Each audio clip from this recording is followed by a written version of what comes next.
I got so much freaking news that I have to talk about. I have the Martinsville round of 8 elimination race and their championship 4 being set. I have some championship picks for all 3 series that I got to do. Sam Mayer got suspended after what he did post race at the Xfinity Series race at Martinsville. Ross Chastain's got a new crew chief. The NASCAR 2311 Racing Front Row Motorsports lawsuit got some big new updates this week. There's a lot of potential rumors going around in silly season, calling out new guys to their Truck Series program, and it's going to end with my power rankings. That's the only thing I know what I got to talk about for certain. That's where the episode's going to end, so stick around. I got a lot to talk about.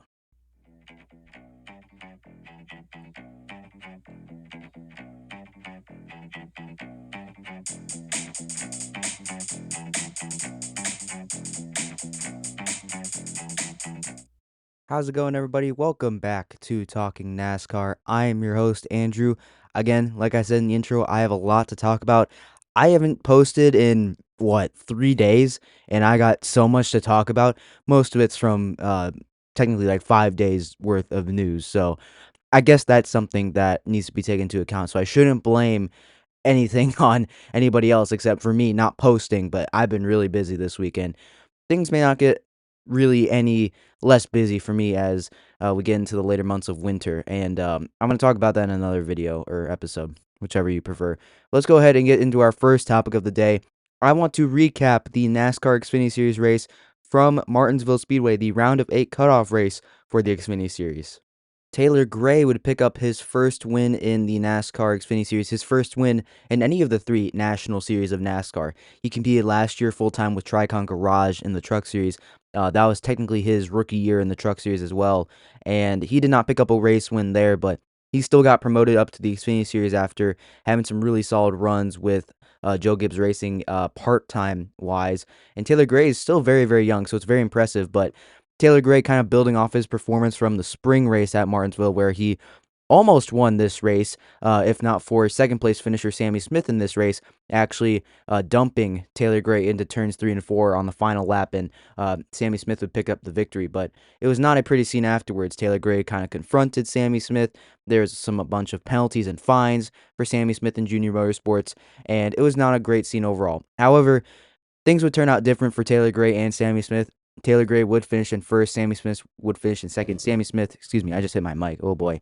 Sammy Smith actually would be eliminated from the playoffs after this race. He needed to win, just came up a little bit short. Same for Brandon Jones. He needed to win as well. He finished in third. Sheldon Creed, likewise, finished in fourth. He needed to win as well. In fifth, Eric Almirola just clinched that 19 car into the Owners' Championship next weekend at Phoenix. I believe he is actually going to be driving that 19 car once again. Eric Almirola has done a fantastic job this season with Joe Gibbs Racing. I believe he led the same amount of laps as Taylor Gray, and Eric Almirola has won here in Xfinity before with Joe Gibbs Racing, and he's actually won a race here. Jeb Burton finished in 6th. Sam Mayer also eliminated from the playoffs, finished in 7th. There was a little bit of an altercation in a moment post-race between those two. I'm going to get to that in just a moment. Dean Thompson still building off his incredible rookie season with Sam Hunt Racing in the 26th, finished in 8th. Connor Zilic finished in 9th. Uncharacteristically kind of a rough night for Connor Zilic. He still got a top 10 result, but crashed in practice, did not make a qualifying lap, had to start out back in 38th, and still managed a top 10. So very good night for Connor Zilic. Justin Bonsignor filling in for William Sawalich, finished inside the top 10. Another bit of news broke today that William Sawalich will not be competing this weekend at Phoenix for the Xfinity Series finale. So Justin Bonsignor will be back in that 18 car once again at Phoenix. Short track specialist in the ARCA Menard Series and in the short track scene is Justin Bonsignor. He's been pretty solid with Joe Gibbs Racing overall, so top 10 result for him. Harrison Burton, the pole sitter, finished in 11th. Austin Hill finished in 12th. Corey Day making one of his select starts for Hendrick Motorsports in the Xfinity Series. Hendrick development driver finished in 13th.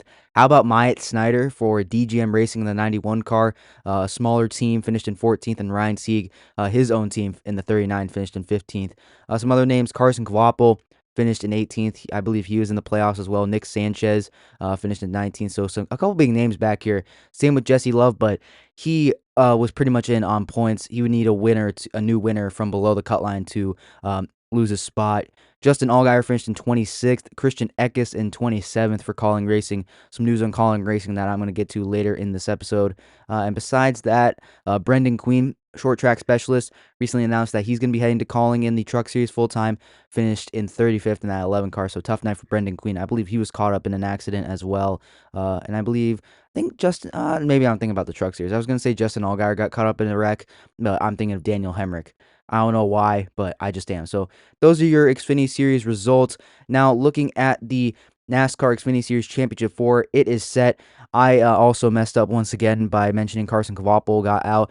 He is in. He is still in. 3 junior motorsports cars made the championship 4. Connor Zilisch, Carson Kvapil, Justin Allgaier, and the lone other non-junior motorsports car is still a Chevrolet Jesse Love in the 2 car for Richard Childress Racing.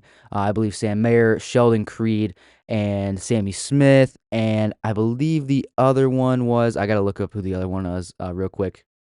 I believe it was Brandon Jones in the 20 car for Joe Gibbs Racing. I believe he was the other playoff contender that did not make the championship 4. So Zilisch, Kvapil, Allgaier, and Love all making the championship 4, and they will be fighting it out at Phoenix. Once again, for all 3 series, at the season finale at Phoenix, it is a winner-take-all race. The best finisher out of the championship 4, they will be crowned champions. So my eye is definitely on Connor Zilisch and Justin Allgaier. And Carson Kvapil. All 3 junior motorsports cars, I believe, have a chance. Jesse Love, I think, is very, very good, but I don't think he's as good as the 3 junior motorsports cars, especially on the short tracks.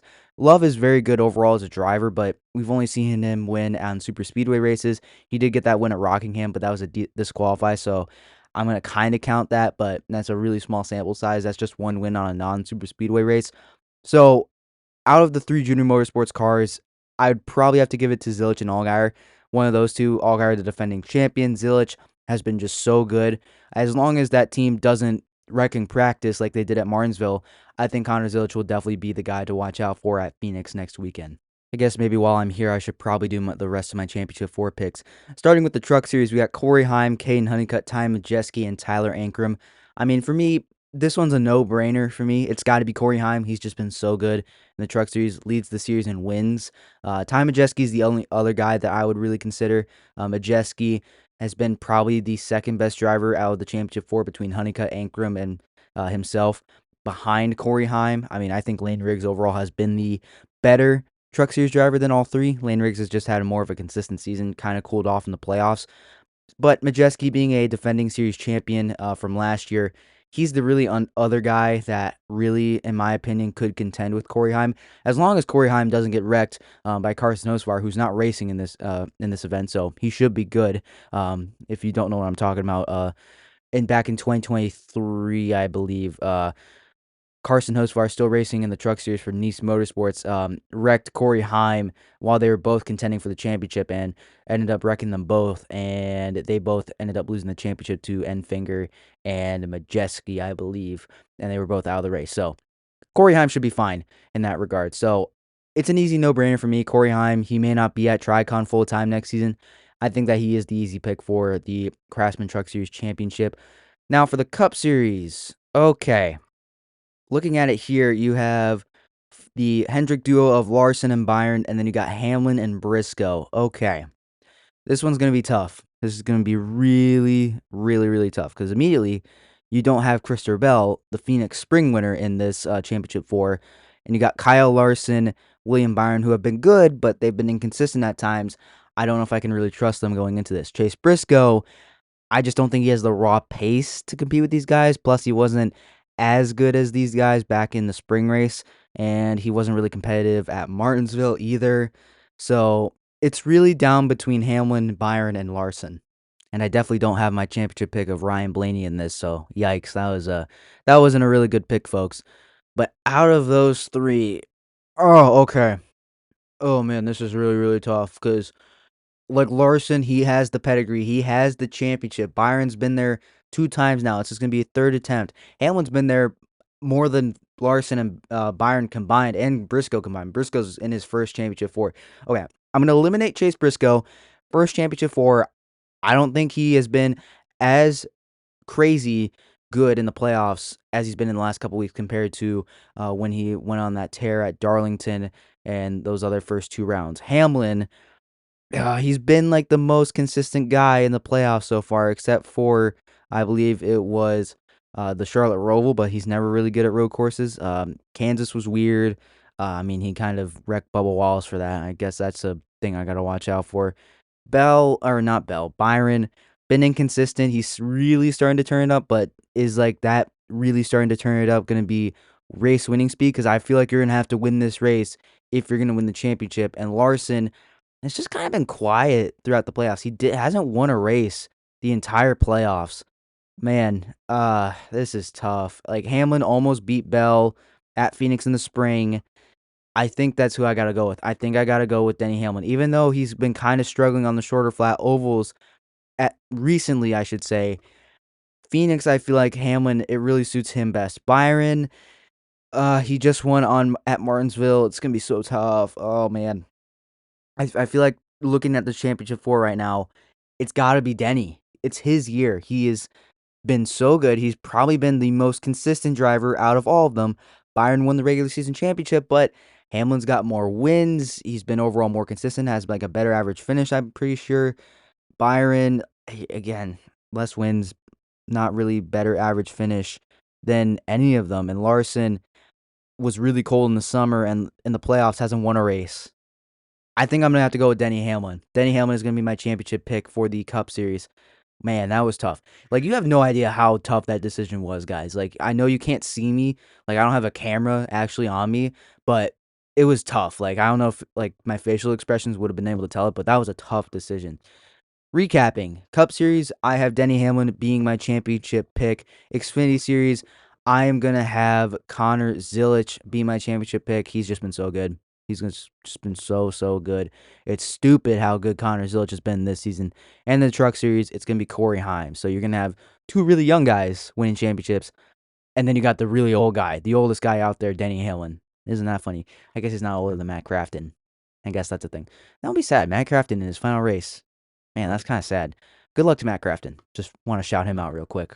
One final note on the Truck Series before I officially move on.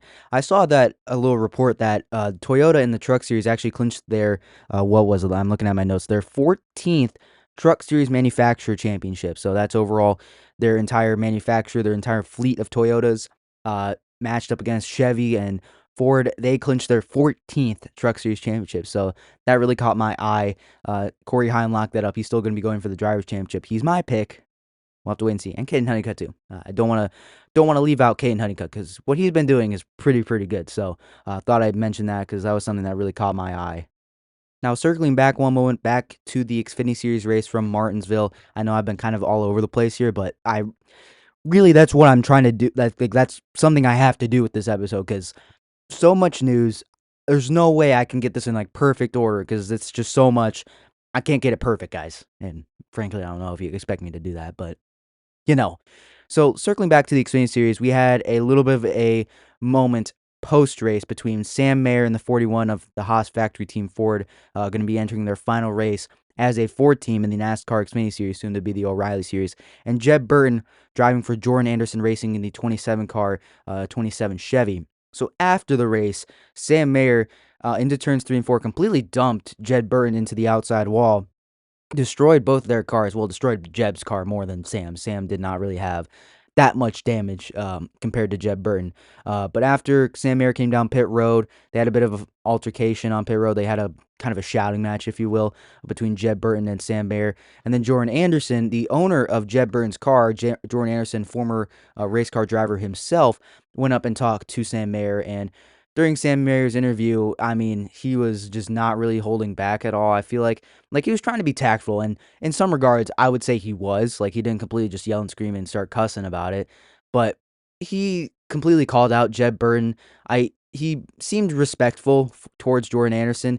Like, he had a lot of respect for Jordan Anderson. He said it so himself, which in that regard, I guess, is good to say, but he was kind of criticizing Jeb Burton and his performance, and now what he's criticizing is specifically from Jeb is possibly how Jeb Burton raced him in Martinsville, being that Sam Mayer is a playoff driver, and Jeb maybe was racing a little bit too hard. And he's also referencing Talladega from a couple weeks ago, where Jeb Burton kind of started a big wreck that took Sam Mayer out as well and set him at a big deficit for points to possibly advance to the championship four.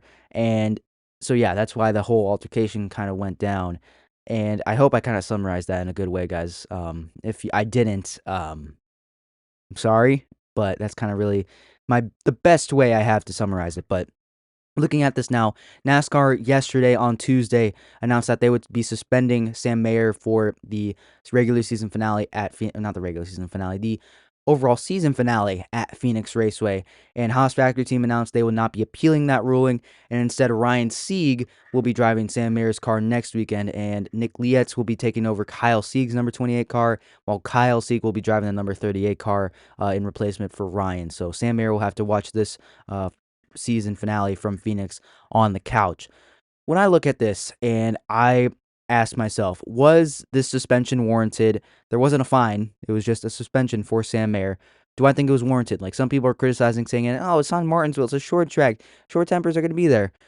I think you have to do this if you're NASCAR to make sure Sam Mayer knows this. Because in my opinion, Sam Mayer, I like Sam Mayer. I like how he drives. I like overall what he's been doing in the Xfinity Series so far. He's very solid. He's a very good driver, but I feel like he lacks a little bit of maturity. Like, not totally like what Carson Hocevar is in the Cup Series. I feel like Sam Mayer, he needs to be taught a lesson a little bit more, and I feel like he hasn't had that lesson taught to him yet. He hasn't been handed a big penalty, and I feel like, or at least I hope, that this will be the way that Sam Mayer will say, okay, I maybe need to rein it in. I need to relearn some things. And as a Sam Mayer fan, as a guy that kind of likes him, being that he's from Franklin, Wisconsin, very nearby to where I live, and I look at him and say, oh, he's from my hometown. That's really cool. I'm going to treat him and look at him in the same way I do as every other driver. I'm going to look at him in the same way as Ty Majeski, as Josh Bilicki, another race car driver from Wisconsin, Matt Kenseth, even though he's not racing, Danica Patrick. I'm looking at him all the same way, regardless of my hometown bias. And I look at this and say, Sam Mayer needs to be taught a lesson, and I think this is a great way to do it. And I completely agree with what NASCAR made in their decision, and I commend Haas Factory Team for not appealing this, because I look at that and see that maybe Haas Factory Team is saying that, yeah, maybe Sam does need to be taught a lesson. This is our way of kind of doing our part to teach Sam Mayer a little bit, because Sam Mayer, he's still very, very young, doesn't have a lot of NASCAR Xfinity Series experience. I believe he's in year 3 now of being full-time in the Xfinity Series. He wants to go Cup Series racing, but you can't be doing stuff like this, wrecking your competitor into the outside wall at any track, regardless, short track, super speedway, intermediate, it doesn't matter. You can't be doing that if you want to go Cup Series racing. And that might be one of the reasons why Sam Mayer hasn't been able to go Cup Series racing yet, because he lacks a little bit of maturity. So I agree with NASCAR's ruling. Man, did I say ruling? Ruling. I agree with NASCAR's ruling on this decision to suspend Sam Mayer. But let me know down in the comments what you think. Does this suspension seem warranted to you? Do you think that Haas Factory Team should be appealing this? Should NASCAR kind of back off? Let me know down in the comment section below. Okay, I got all that done from the weekend. Maybe not quite, because there's still some things that from the weekend. One of them being that Ryan Ellis, NASCAR Xfinity Series driver, NASCAR veteran, will not be returning to DGM Racing in 2026 in the Xfinity Series. And this kind of came as a shock. This announcement came out. Oh boy, I really kind of wasn't able to speak for a second. This announcement came out just a little bit before the green flag dropped, like the same day as the green flag was supposed to drop on the NASCAR Xfinity Series race. And this kind of came as a shock, because Ryan Ellis got to DGM Racing in the 71 car. He was greeted with so warmly. It was a car number that both fit him and the owner, Mario Gosselin. So this seemed like a really good match, but apparently DGM Racing and Mario Gosselin were not very satisfied with the results that Ryan Ellis came through. I compare him to Blaine Perkins for the sake of this. Ryan Ellis only has one top 10 finish compared to Blaine Perkins' 5, and I immediately think that, well, DGM isn't as good as a organization as Alpha Prime or not Alpha Prime Racing, Jordan Anderson Racing. Jordan Anderson's got an alliance with Richard Childress Racing, so I look at that and kind of notice that there's a little bit of a caveat there.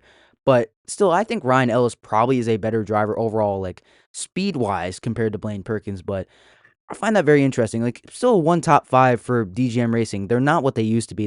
They're still kind of not that fringe playoff team like they were with Josh Williams back in the day, like a couple years ago. I say back in the day, a couple years ago, guys.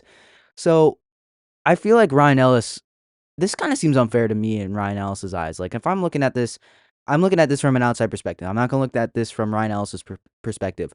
I think that Ryan Ellis is a very good driver for this situation. DGM, smaller team, wants a guy that can bring a little bit of funding to the table, help fund the car, get a car out there.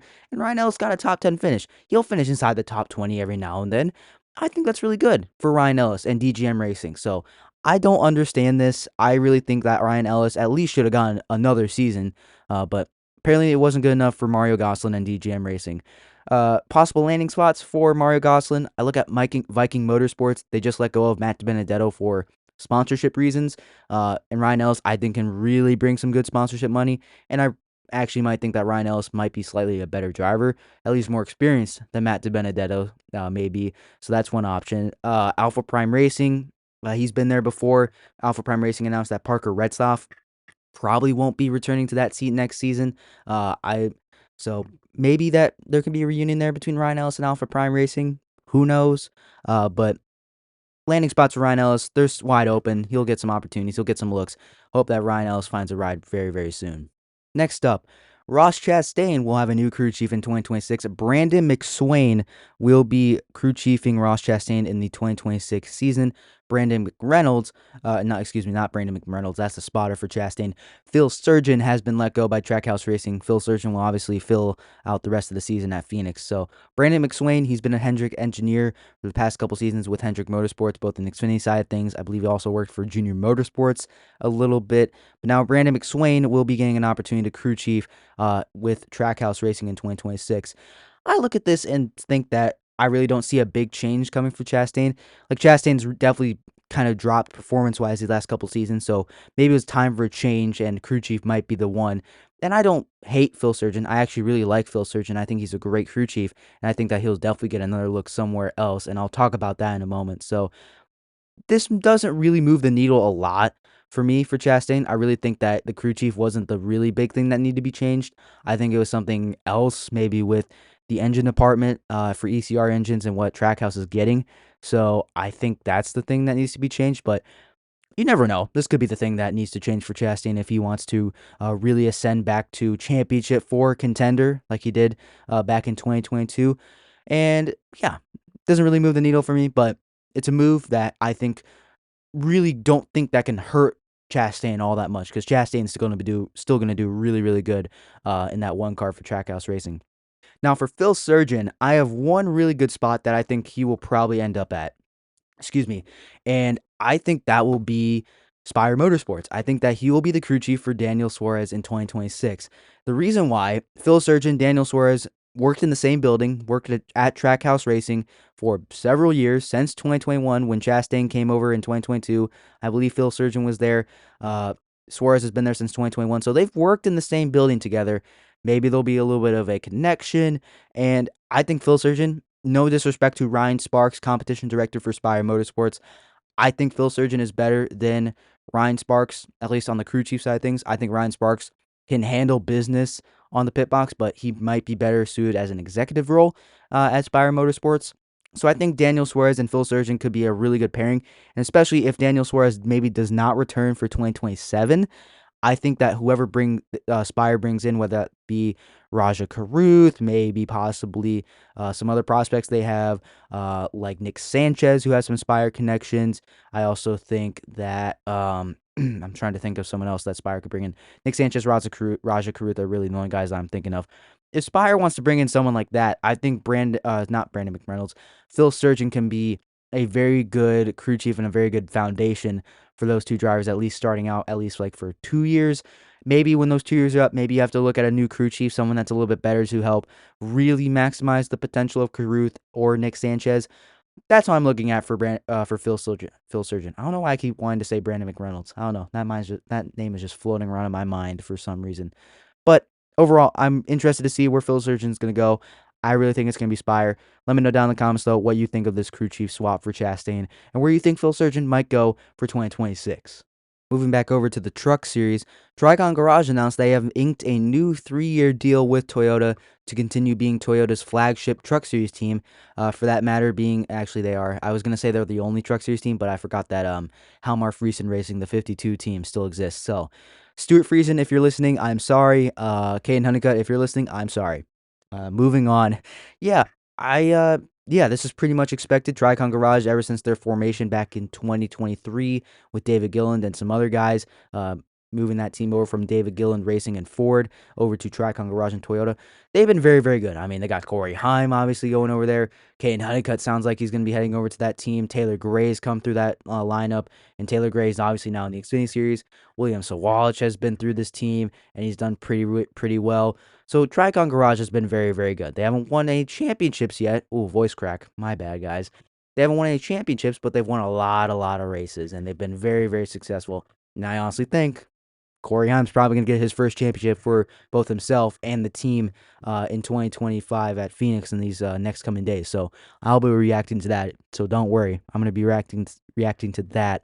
So yeah, I really don't know how I think this is probably pretty good. Should it be expected when this deal comes up? I really think that Toyota really doesn't have anybody to turn to. So Tricon keeping the Toyota branding on their trucks. Just want to report that because probably expected, but something I probably mentioned on this show. Moving on, NASCAR announced that they will be releasing a new docu-series called NASCAR or something Rising, I believe. I gotta actually look it up. I probably should look that up. I want to be accurate. It is called Rising. It'll be featuring Carson Hocevar, Jesse Love, and Raja Karuth, who Raja announced that he'll be going over to Junior Motorsports and Xfinity part-time next season, and will be moving up to the Xfinity Series full-time in some capacity. But when I look at this is really, really cool. I mean, they're working with their new NASCAR studios. They'll be working with, I believe, is Five World Productions. I believe some really big company, it sounds like. They'll be airing this on their YouTube channel originally. FS1, I believe, will be airing this. It's a 5-part series, so this looks really, really cool. I don't know if I'm going to watch it, but it's really cool that NASCAR is really trying to preach and expose their new young stars like Hocevar, like Jesse Love, like Raja Karuth. This is really, really good. I really like this because NASCAR struggling for superstars. No, doesn't really have that big icon, kind of like they did it with Dale Earnhardt Jr. or Dale Earnhardt Sr. or Tony Stewart or Kyle Busch, even back in the 2010s, like the mid 2010s. Not now, like 2018 on. Really, they haven't had a superstar like that. So this is a way of NASCAR trying to get ahead of those and get those guys exposed out to the world. So I think that's a good thing, and hopefully with some of the changes that NASCAR may be making, superstars will emerge themselves. Hopefully, we can only hope. Moving on, we have some antitrust case lawsuit news that I have to cover. Starting with back on Monday, some filings were made originally. This is like a multi-day thing that I'm going to have to kind of cover. Stipulations were submitted by both the teams and the NASCAR and the teams that they agreed to, and proposed jury instructions, verdict forms, all that were submitted on Monday. Trial briefs were also submitted on Monday, which are the parties' legal arguments and facts. I'm pretty sure. I'm not a legal expert, guys. If I'm saying something wrong and I say a wrong thing, I'm not a legal expert, guys. You guys can correct me in the comments. You can yell at me. I really don't care. I'm not a legal expert. I'm gonna say it again. That's 3 times now. Not a legal expert. That's 4. I don't know this stuff. If I say something wrong, yell at me in the comments, but I do not care. And then on Tuesday, Judge Kenneth Bell dismissed NASCAR's counterclaim or countersuit against 2311 Racing and Front Row Motorsports, specifically against 2311 Racing co-owner Curtis Polk and business partner of Michael Jordan. And the ruling stated, quote, the counterclaim asserts that rather than the 2025 charters being fair and balanced, NASCAR is the alleged victim of an illegal cartel made up of all the Cup Series racing teams who collectively forced NASCAR to pay too much to the teams through unlawful joint negotiations. On June 23, 2025, the court denied the team's motion to dismiss the counterclaim, allowing it to proceed through full discovery. And the ruling continued on to say that NASCAR failed to establish a agreement to unreasonably restrain trade and that they failed to sufficiently establish that it suffered the required antitrust injury as a result of the negotiations. So this is huge that the court dismissed NASCAR's countersuit against the teams, and that this will be a part of the summary judgment that had a hearing last week, I believe. So this is pretty huge. This will not be proceeding into the trial. So instead, the trial will be more so on the fact that NASCAR is a monopoly. That's the claim that teams are making. So this is pretty huge that will not be proceeding to court. So it'll just be the main NASCAR is a monopoly claim from the teams. NASCAR said on this statement, made a statement actually, I should say, about the ruling. They said, quote, "We respect the court's decision, though we respectfully disagree with its legal reasoning. Our priority remains resolving in this matter quickly so all parties can focus on championship weekend and continuing to grow the sport. Should a resolution not be reached, we intend to appeal the decision at the appropriate time." End quote. So that's very interesting. NASCAR wants to appeal this decision. Very interesting. Very interesting. I also want to point out that NASCAR's top priority is to resolving this matter quickly and not to actually win this lawsuit. That is something that I want to point out. And it's been something that I and a couple others online actually. Probably everyone's been talking about this. I just haven't seen enough to actually say for sure that everybody is talking about this. But for this, maybe the leverage is starting to shift where NASCAR doesn't want to go to trial and they just want to resolve this matter, be done with this, so none of their private money or any of their business actions are fully out in public, any of their records, stuff like that. So none of that gets out there. So that's huge that NASCAR actually said that and not that we are focused on winning this lawsuit and crushing this kind of rebellion. I imagine that's kind of what they would think, you know? That's, I think, what they would say, at least. Maybe I'm kind of skewed in that mindset, I guess. But Jeffrey Kessler, the team's attorney, also made a statement. He said, quote, "We are thankful for Judge Bell's thoughtful consideration of the facts and the law and his decision to grant summary judgment in my client's favor against the NASCAR counterclaim. Today's decision has only reaffirmed my client's unwavering pursuit of a more fair and equitable sport. Their determination remains strong as we continue our efforts for a resolution that benefits everyone: teams, drivers, employees, partners, and fans." And to me, that just sounds like what he said last week after the initial hearing for the summary judgment. That's just all I got for that. Now, something that came out today, a byproduct of the ruling made by Judge Kenneth Bell in the summary judgment ruling in favor of the teams, is that the full NASCAR 25 charter agreement was made available. Parts of it were already made public, but the exact figures and payouts to the teams were not. But they were released yesterday, I believe. As Bob Pockris reports, the 2025 charter agreement is now a public record. Charter teams get a base $141,000 per event. And of course, they also get, I believe that's just for being a charter team. And then they get the obvious race purse and all the money they get from how they finish in that race. And if I'm not mistaken, these are one of the first actual documents that have been revealed and kind of unsealed and made public as part of the discovery phase of this lawsuit. We've had some text messages between the teams, those fiery text messages that I talked about on this show a couple weeks ago between Steve O'Donnell and I believe it was Steve Phelps as well, the two Steves of NASCAR. I love that. I love that there's two Steves kind of running the sport and not the France family. That's so funny. Or I guess I should be more specific that they make all the decisions like on the track and stuff, and they're more involved. Like the France family still calls the shots, but like you know what I mean. The Steves are the ones that make the schedule and everything. They negotiate the deals. I guess that's what I should say. I guess the France family does that too. The Steves are the ones that really are the ones that are most active compared to the France family.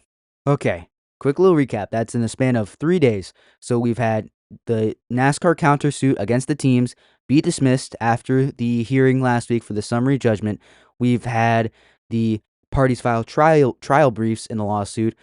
We've also had some more documents like jury actions and stuff like that being filed. I believe that was on Monday. And now we have the 2025 charter agreement being fully made public. So that's a lot of stuff in just a span of 3 days. And not to mention that another report came out that NASCAR might be wanting to come to a settlement very, very soon. And we had a report last week that the teams came into a court and had a settlement conference, which apparently the first little bit actually ran pretty well. It was in the final hours of that conference that things kind of broke down.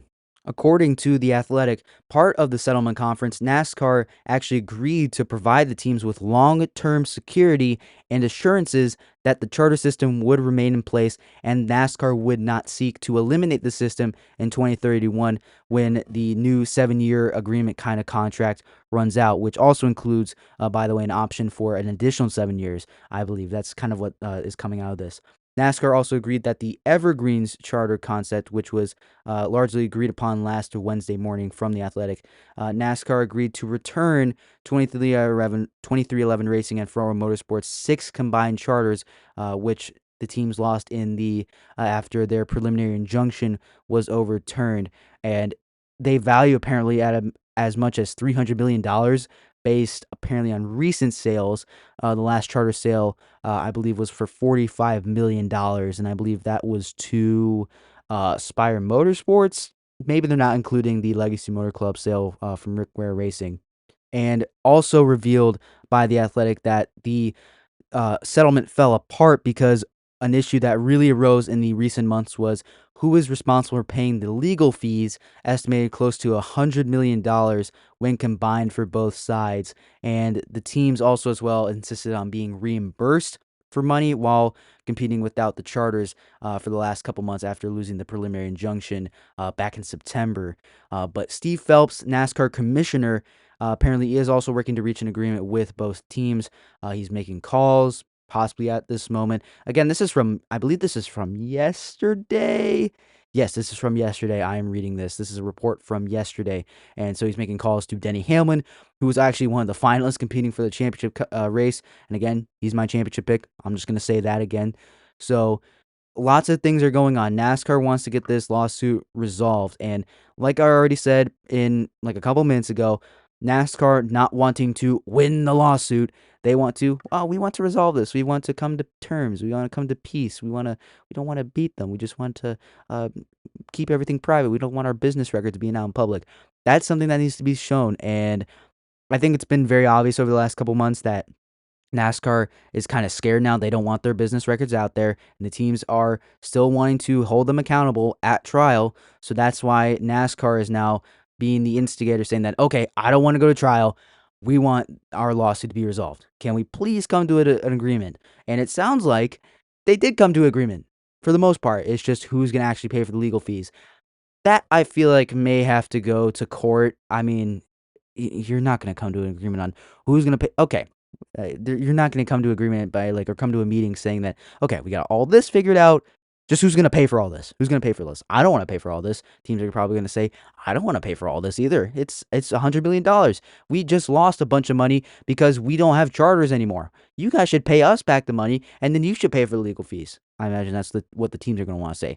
So I feel like that part might have to actually go to trial, but hopefully maybe the court will see that, okay, the teams and NASCAR kind of came to agreement that they'll give back their charters. They just need some form of an arbitrary trial, I guess, an arbitrary case to decide, okay, who's going to pay the money. So hopefully that can come to an agreement. That's what I'm hoping for at this point after reading all this. Okay. Oh, geez. Whew. After reading all that, I might just have to stop recording for a second and go get some water, but I'm not because I don't want to stop. I don't want to stop recording right now. I want to actually finish this. Moving on, Calling Racing announced that their Xfinity program will not be competing in 2026. They'll be putting it on pause for 2026, and they'll be fully focused on their Truck Series program. And speaking of their Truck Series program, today it was announced that Daniel Dye and Justin Haley will both be driving for Calling Racing in their Truck Series program in 2026. Now, speaking for the Truck Series program, this was pretty much expected that Daniel Dye would be a guy that would potentially help anchor this team alongside Brendan Queen. He had been rumored for a little while. I mean, the initial announcement that Ram would be joining, or the Ram would be partnering with Calling for the Truck Series, was at Daniel Dye's father's Ram dealership in Florida. So the implications were already off the hook. We're already starting off the bat just with that. Just like you haven't mentioned that, oh yeah, Daniel Dye's got to be in consideration right away. As for Justin Haley, it was recently announced that he would be not be returning to Spire Motorsports. Daniel Suarez would be replacing him. The Calling Racing pedigree and how many years he's stuck with the team, it was pretty obvious that Justin Haley would be highly on their calling racing radar or calling racing's radar for potential guys they want to drive their trucks. I don't think Justin Haley's actually made a start in the Truck Series since 2024, if I'm right. Maybe 2025, like early in the year. Maybe he made a start. Maybe. I don't really remember. Maybe that was a Spire or something. But either way, getting Daniel Dye and Justin Haley, two guys that are very talented drivers. I believe Daniel Dye is very talented, and that I think that he could be potentially a Cup Series driver if he really wants to get there. I think Justin Haley should be a Cup Series driver. Like, he should have a Cup Series ride full time. No doubt about it in my mind. But I guess he's going to have to settle for trucks, but he'll be helping anchor that Ram team. Actually, the thing that kind of suspected that Justin Haley could be returning to calling racing in the Truck Series is that when they announced they'd be putting out their, they announced they'd be kind of putting their Xfinity program on pause for 2026. They had this picture with AJ Allmendinger, I believe Christian Eckes and Daniel Dye were all in there. Justin Haley was also in there for some reason. I was like, well, wait, Justin Haley's in there? Oh, wait, he just got let go from Spire. Like, he's not going to be with the team anymore. Like, maybe he's just there because he was so good with calling. No, he's actually rejoined the team. So, like, there's that, and they also had Chris Rice. That was a really good picture, by the way. Like, you had all the 3 cars, you had the 11, the 10, the 16, you had all the haulers in the background. They had, like, this one really small trailer, too. Like, I believe that might have been their original hauler for showing up to Xfinity Series races over 10 years ago. So that was really cool to see. Kind of a full circle moment, like full circle picture. Man, I couldn't speak there for a second, guys. I am wired right now at 9:30 at night on Wednesday, October 29th. I am wired talking about this stuff. Anyway, sorry, I went on a little bit of a tangent there. Yeah, calling racing game, Justin Haley and Daniel Dye. I almost said William Sawalich. I don't know why. Uh, anyway, Christian Eckes. That's the other thing I want to talk about. His status is very much TBD right now. We have no idea if he's going to be joining calling racing in the Truck Series. I mean, he made starts for McAnally Hillman Racing in the Truck Series in the 16 truck. I mean, I have no idea if Calling's going to use that 16 truck. I mean, I think they might want to. So that could be an option. We don't know if Christian Eckes is going to want to stay in the Xfinity Series. I mean, at this point, there really is not very many good seats left available. I mean, Alpha Prime Racing's available. Jordan Anderson Racing, I bet if Christian Eckes like wants to drive for that team, he could, but he doesn't want to drive for Jordan Anderson Racing. I mean, they're RCR line car, but I don't think they're completely like next level. I mean, Chevrolet, Richard Childress Racing's locked up. Junior Motorsports pretty much is locked up unless you want to take a partial schedule with the team, which Christian Eckes probably doesn't want to do that. And AM Racing's open, but I could see Parker Retzlaff actually going to that team. And besides that, DGM Racing's open, Viking is open. Like, there's nothing really there for Christian Eckes in Xfinity, so he's probably going to have to go back down to the Truck Series. So who could we go with? I mean, Calling's an option. I mean, he could potentially go back to McAnally Hillman Racing. He almost won a championship with that team. We have no idea if Daniel Hemrick's going to be back. We have no idea if Connor Mozak is going to be back with the team. We have no idea if Tyler Ankram's still going to be there, but he's probably going to be there because he brings a good amount of money in checks. And Jake Bowman isn't ready. He's been driving an ARCA for Bill McAnally Racing. He's not ready. So I think that could be a spot. And there's also Calling, but I could see Calling using that last truck to be an all-star truck. But you never know. There's a lot of options for Christian Eckes, specifically in the Truck Series. I say a lot of options. It's probably just McAnally Hillman Racing and Calling Racing.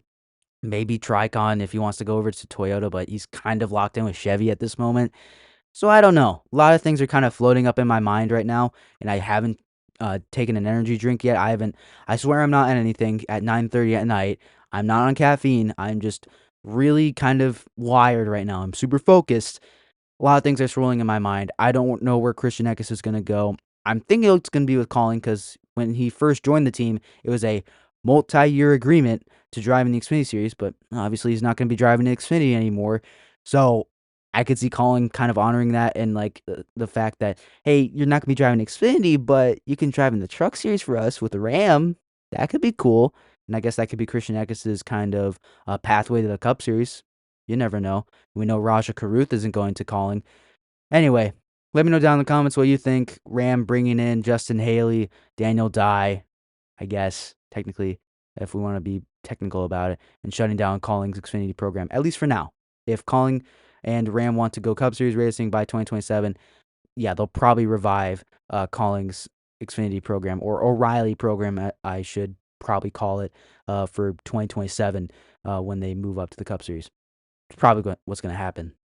But now let's wrap up this episode of Talkin NASCAR with my power rankings. Every single week, I rank the top 10 fastest drivers and teams in the NASCAR Cup Series.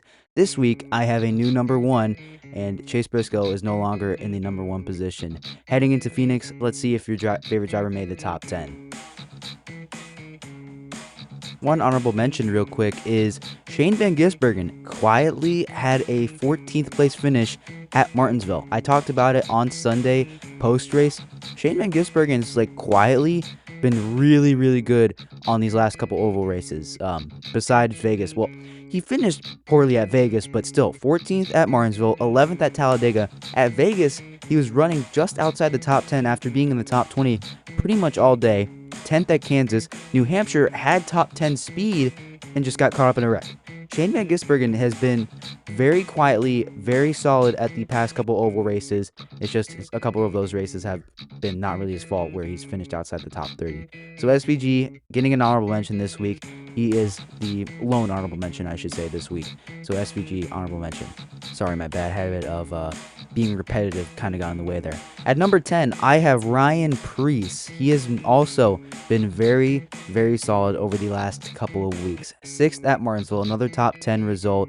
He got 15th at Talladega after qualifying inside the top 5. 9th at Las Vegas. 6th at Charlotte Roval.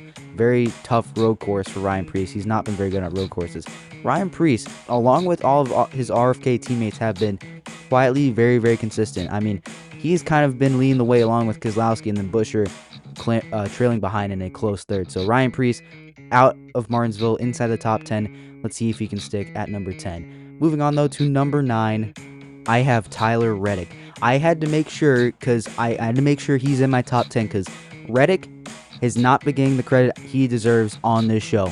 He has been quietly so good in these last couple races. Going back all the way to Kansas, he finished 7th, 10th at the Charlotte Roval after starting on pole. Just didn't have the long run pace, and some bad pit strategy by Billy Scott kind of set him behind. 5th at Vegas, and 7th at Talladega, and 11th at Martinsville after running up inside the top 10 for a good majority of the day. Reddick has been quietly very, very solid since being eliminated from the playoffs. I feel like I gotta mention him here because I feel like he hasn't been given the credit he deserves, at least from me. Everywhere else, he's been getting a lot of credit. For me, he's been kind of flying under the radar compared to guys like Keselowski. I guess Reddick maybe has just become boring. Maybe that's the reason why. So Reddick at 9. At 8, I have Joey Logano. Got eliminated at Martinsville. Still had a really good car, I feel like. If not for being kind of stuck back in traffic, I think Logano could have been potentially a race-winning competitor if he just had the track position. That would have just broken my heart to see him back inside the championship 4. 8th at Martinsville, top 20 at Talladega, even though he had some pretty good speed there and was leading a lot of laps there. Kansas, he also didn't really do well, but he had a 4th at New Hampshire before that. Bristol, he was very, very solid. Logano has had good speed kind of everywhere, I would say. Some tracks he really hasn't, like the Roval. He didn't really have it. I mean, he used a little bit of pit strategy, but so Logano's had good speed everywhere. I mean, being in the playoffs certainly helps to keep him inside my top 10, at least power rankings wise. So 8th at Martinsville, tough way to go out, at least in the playoffs, but still a really solid result for Logano. So he'll be at number 8 this week. At number 7, I have Chase Elliott. Rounds out the round of 8 with a pretty solid result after a tough weeks at Las Vegas and Talladega. Top 5 result for Elliott after being up front for most of the race. I thought Elliott would be a really big factor at the end of the race, but it ended up being pretty much Ryan Blaney and his teammate William Byron. So Elliott still finished out the rest of his playoffs on a pretty solid note. Phoenix next week, he's not really fighting for anything. Elliott rounded out everything on a good note after 2 pretty rough weeks, but Elliott really kind of started to turn it up before the round of 12, or round of 8, I should say. New Hampshire 5th, Kansas he won, obviously, and then the Charlotte Roval finished inside the top 10. Elliott's been very, very consistent. He honestly, like, him not being in the championship 4 is a little bit crazy because of how consistent he's been, but I guess the wins really matter nowadays. That's the understatement. That's the biggest understatement of the century, Andrew. What are you saying? Elliott at 7. At number 6, I have Christopher Bell, freshly eliminated after Martinsville, even though he had pretty solid speed, just wasn't good enough to get him into the championship 4. But for all we know, Bell could easily go back to Phoenix in a couple days and absolutely dominate and play spoiler for the playoffs. It could very well happen. I mean, Christopher Bell, ever since pretty much Worldwide Technology Raceway, Gateway, back in September, has finished inside the top 10 in every single week right now. I mean, going back to Gateway, 7th, 1 at Bristol, 6th at New Hampshire, 3rd at Kansas, 3rd at the Roval, 3rd at Vegas, 8th at Talladega, a drafting track by the way, and 7th at Martinsville. You can't say Bell has not been extremely consistent ever since the playoffs, like the middle part of the playoffs, I should say. I mean, Darlington was kind of rough. Darlington was really, really rough, but besides that, Bell really turned it on the playoffs. Shame that he's not in the championship 4. I mean, he really put on a clinic and really shone when the lights were brightest. So, Bell down 2 spots at number 6. At number 5, I have Ryan Blaney. Just came up short at Martinsville, battling with William Byron, just couldn't hang on to beat him, and would have locked himself into the championship 4, and I really, really have liked that because he's my championship 4 pick. You can't see it, but I'm crying inside. But that's not to say Blaney kind of had a rough little more middle portion of the round. Kansas, ever since Kansas, really, he just kind of fell off a cliff. I mean, Kansas outside the top 20. The Roval finished outside the top 10. Vegas got caught up in a crash or wrecked himself. Talladega had a pretty bad result, lost his track position early. Rebounded everything for Martinsville, almost won his way back into the championship 4 again, but wasn't good enough. Blaney still second place, very solid. I think he actually moved up 1 spot to number 5. So Blaney at 5. We'll see if he plays spoiler at Phoenix in a couple of days. So Blaney at 5. At number 4, I have Kyle Larson. Top 5 result at Martinsville. Really got bailed out kind of by his teammate of William Byron picking up the victory, pushing Christopher Bell out of the playoffs. Still did enough. Larson, pretty solid playoffs so far. I mean, besides Talladega, 2nd at Vegas, just finished behind Hamlin. Just finished behind SVG at the Roval. Kansas finished inside the top 10. New Hampshire finished inside the top 10. Kyle Larson's been very consistent. He's been kind of stepping it up in the playoffs. We'll see what he can do at Phoenix in a couple of days. So Larson at 4. At number 3, I have Denny Hamlin, dropping down a spot because he finished 35th at Martinsville after having another mechanical issue. He's been plagued by mechanical gremlins at every single track in the round of 8. Vegas had a throttle issue, Talladega had a starting issue, and now at Martinsville, him and several other Toyotas had engine issues. Again, Hamlin's going to have to clean that up, so that's the reason why I'm bumping down a spot, because even though the speed was there for Hamlin, the mechanical gremlins are not going to be helpful to winning that championship in a couple days at Phoenix. But Hamlin, he's still been very consistent, has had good speed, just can the car hold together is my question. So Hamlin at 3. At number 2, I have Chase Briscoe moving down 1 spot. Similar to Hamlin, the mechanical gremlins are not going to help Briscoe at all when it comes to being at Phoenix next week. So he finished outside the top 30, but he won Talladega, finished inside the top 5 at Vegas, battled an illness at the Roval, and still finished inside the top 15. Chase Briscoe in the playoffs, his third playoff appearance, his first with Joe Gibbs Racing, has been very, very good. Briscoe's been very solid. He'll be at number 2. He'll be still keep an eye out for him at Phoenix. I could be very, very wrong because this championship 4, again, it was tough to predict. So it's anybody's game. So Briscoe at 2, but I have William Byron moving all the way up to number 1. I think William Byron has had really good speed everywhere in the round of 8.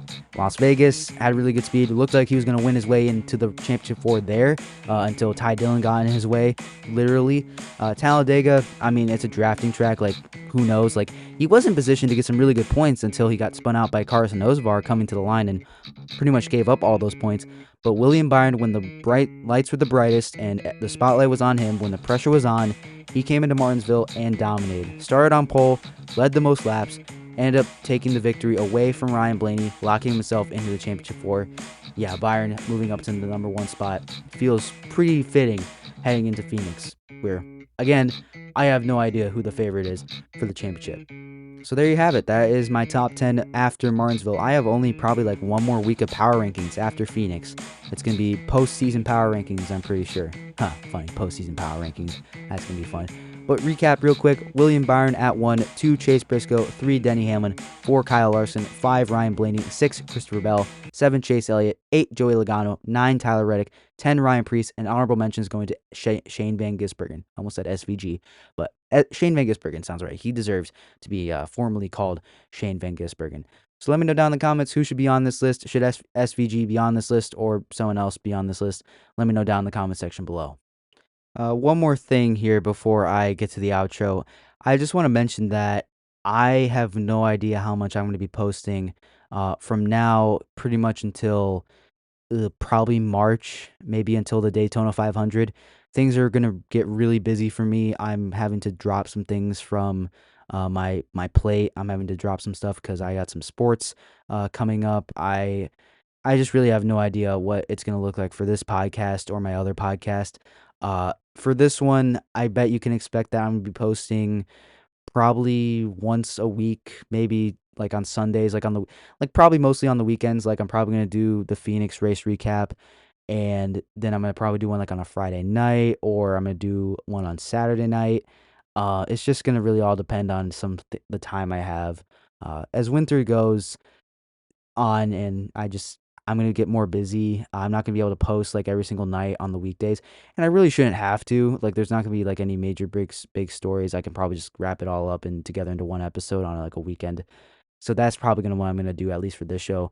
For my other show, I'll probably address it then and there with Miles. So you guys are gonna have to stay tuned. I'm sorry that I have to kind of talk about this here, but I feel like you guys should probably know what the episode schedule is gonna look like going forward. I probably won't be posting on the weeknights like this. I'll probably be posting on weekends or Friday nights and Sundays. It's probably when it's gonna be looking for posting wise going forward. But with that, hope you enjoyed this episode, everybody. Thank you for sticking around.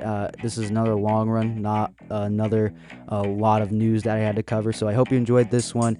If you did, please leave a like down below and subscribe to the channel if you're listening on YouTube. If you're listening on any other podcast platforms, please consider giving a follow or subscribing however you follow this show, so you never miss another upload from me. I hope you really like all the stuff I'm doing, and if you do, I got 60 plus episodes that you can go and listen to from this past NASCAR season. One more race left to go in the NASCAR season. One more race weekend, Phoenix, the championship weekend. It's upon us. Hope you guys are ready, because this will be probably the last race recap I'm going to do for a couple months. And I'm kind of sad about that. I really like doing these. This is really a lot of fun. So I hope you enjoyed, everybody. And also go check out Talking Sports with Miles and Andrew. It's a lot of fun. It's the other show I co-host with. Go check it out. It's a lot of fun. But I'll see you in the next episode, everybody. And I'll see you in the next one. Bye.